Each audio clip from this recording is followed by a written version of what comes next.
पहलगाम येथे झालेल्या दहशतवादी हल्ल्याचा बदला भारताने घेतलेला आहे आणि ऑपरेशन सिंदूरच्या माध्यमातून पाकिस्तानाच्या हद्दीत घुसून फायटर जेटच्या माध्यमातून 9 दहशतवादी अड्डे जे आहेत ते उद्ध्वस्त केलेले आहेत। अनेक दहशतवाद्यांचा खात्मा देखील केलेला आहे आणि लष्कर-ए-तैयबा असेल किंवा हिजबुल मुजाहिद्दीन असेल आणि अजूनही ज्या दहशतवादी संघटना आहेत ज्या पाकिस्तानामध्ये पोहोचल्या जात होत्या त्यांचे अड्डे उद्ध्वस्त करून अनेक दहशतवाद्यांचा खात्मा केल्यानंतर भारतीय लष्कराचं कौतुक मोठ्या प्रमाणामध्ये होत आहे। मात्र सुरक्षेच्या दृष्टिकोनातून विशेष खबरदारी जी आहे ते भारतीय लष्कराने घ्यायला सुरुवात केलेली आहे।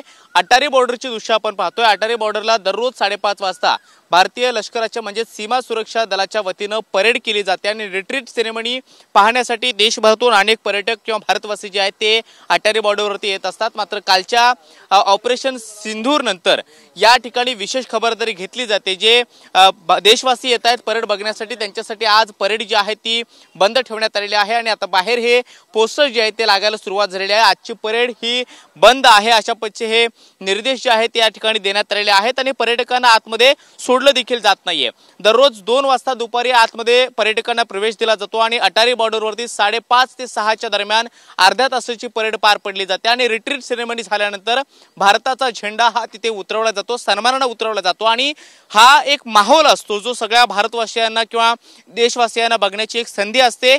इथून हा अटारी बॉर्डरचा समोरचा जो गेट दिसतोय तिथून 2 वाजल्यापासून सगळ्या पर्यटकांना आतमध्ये प्रवेश दिला जातो। मात्र आज ऑपरेशन सिंधूर नंतर भारतीय लष्कराने म्हणजे विशेष करून अटारी बॉर्डरवरती बंदोबस्त असणाऱ्या सीमा सुरक्षा बलाने या ठिकाणी पर्यटकांना आतमध्ये न सोडण्याचे निर्देश जे आहेत ते दिलेले आहेत आणि त्या अनुषंगाने कुठल्याही पर्यटकाला आतमध्ये जाऊ दिलं जात नाहीये। आजची होणारी संध्याकाळची परेड ही बंद असल्याचे पोस्टर जे आहेत ते ठिकठिकाणी लावायला सुरुवात केलेली आहे। आपण पाहतो की जो मेन गेट अटारी बॉर्डरच्या दिशेने जातो त्याच्या दोन्ही बाजूला जे बॅरिकेडिंग आहे त्या बॅरिकेडवरती परेड बंद है अशा पद्धतीचे स्लोगन्स असलेले जे काही पोस्टर आहेत त्या ठिकाणी लावायला सुरुवात करण्यात आलेली आहे आणि सीमा सुरक्षा दलाच्या वतीने जे पर्यटक या ठिकाणी अटारी बॉर्डरला भेट देण्यासाठी येतात परेड बघण्यासाठी येतात त्यांना देखील त्यांच्या गाड्या वळवून इथून परत जाण्याच्या सूचना ज्या आहेत ते देण्यात येत आहेत। पंजाबच्या अटारी बॉर्डर परिसरामध्ये ही परेड म्हणजे एक ऐतिहासिक सोहळा असतो कारण दररोज ती पाहायला मिळते आणि विशेष करून देशभरातून अनेक मोठ्या प्रमाणामध्ये पर्यटक या ठिकाणी येतात भेट देतात आणि ती रिट्रीट सेरेमनी जी आहे ती आपल्या डोळ्यामध्ये कैद करतात। मात्र आज ही परेड जी आहे ती पर्यटकांसाठी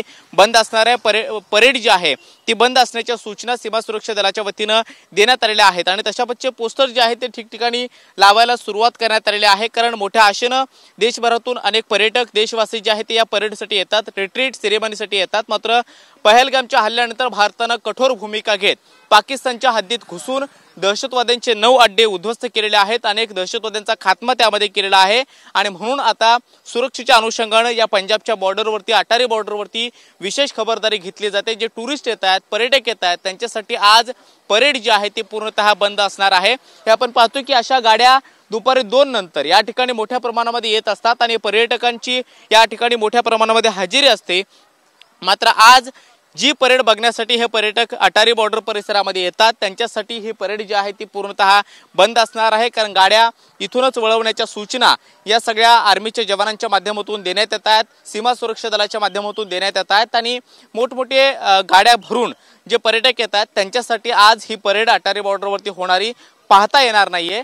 त्यामुळे सुरक्षेच्या अनुषंगाने हा निर्णय घेण्यात आलाय असं देखील बोललं जातं। याआधी जेव्हा पुलवामा अटॅक झाला किंवा वेगवेगळे ज्यावेळी हल्ले झाले भारत देशावरती तेव्हा सुद्धा सुरक्षेच्या अनुषंगाने भारताने ही भूमिका घेतलेली होती आणि आजही ती भूमिका भारताच्या वतीने किंवा लष्कराच्या वतीने घेण्यात येत आहे असं देखील पाहिलं जातं। हे मोठ्या संख्येने आलेले हे पर्यटक आता इथून जाताना पाहायला मिळतात। पुढच्या बाजूला आपण पाहतोय की भारतीय पर्यटकांच्या वतीने या ठिकाणी भारताच्या समर्थनार्थ घोषणाबाजी सुद्धा सुरू झालेली आहे कारण परेड बघण्यासाठी देशभावनेची एक मोठी भावना घेऊन या ठिकाणी पर्यटक हजेरी लावत असतात। मात्र आता आपण पाहतो की जरी परेड बघता येत नसली तरी मात्र या सगळ्या पर्यटकांच्या मनामध्ये कुठेतरी देशाच्या वतीचं एक प्रेम जे आहे ते सुद्धा पाहायला मिळतं आहे। हे सगळे पर्यटक परेड बघण्यासाठी आलेले होते मात्र त्यांना आज परेड पाहता येणार नाहीये। आपण पाहतो हे महाराष्ट्रातून आलेले पर्यटक आहेत आणि वेगवेगळ्या भागात फिरल्यानंतर आज परेड बघण्यासाठी ते या ठिकाणी आलेले होते मात्र परेड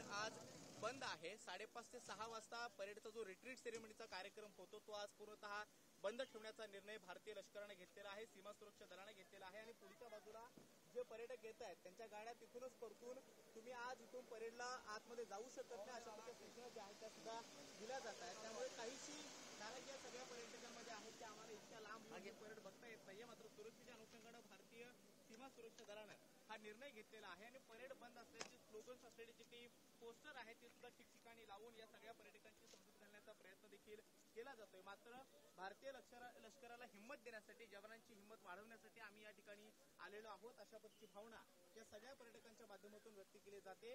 हा ऐतिहासिक क्षण आपल्या डोळ्यामध्ये कैद करण्यासाठी आलेले पर्यटक आज परेडला जाता येत नाहीये म्हणून काहीशे नाराज असल्याचं पाहायला मिळते. मात्र भारतीय लष्कराने जे कामगिरी केलेली आहे त्या कामगिरीचं मोठ्या प्रमाणामध्ये पर्यटक कौतुक करताना सुद्धा पाहायला मिळत आहेत. कॅमेरामॅन रोहन पवार सोबत मी कृष्णा सोनारवाडकर, TV9 मराठी, अटारी बॉर्डर, पंजाब.